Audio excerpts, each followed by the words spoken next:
నేను ఇప్పుడు ఏదైతే మాట్లాడుతున్నానో దాన్ని పూర్తిగా ఆలోచించి చూడండి.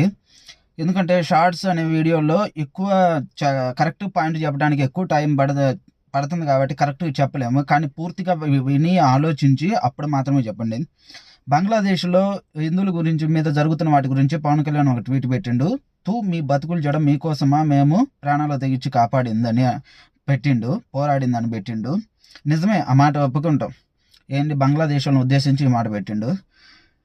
ఇది అక్కడ ఏదైతే హిందువుల మీద జరుగుతున్నాయో అవన్నీ అది కరెక్ట్ కాదు. ఎందుకనంటే ఎక్కడ ఉన్నా సరే భారతీయులందరూ ఒక్కటే. అది ఏ మతమైనా ఏ కులమైనా వాళ్ళు మనవాళ్ళు, వాళ్ళ మీద ఇలాంటివి జరుగుతున్నాయి.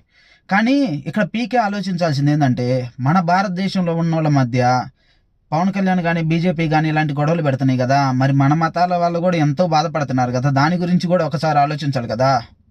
అర్థమైందా?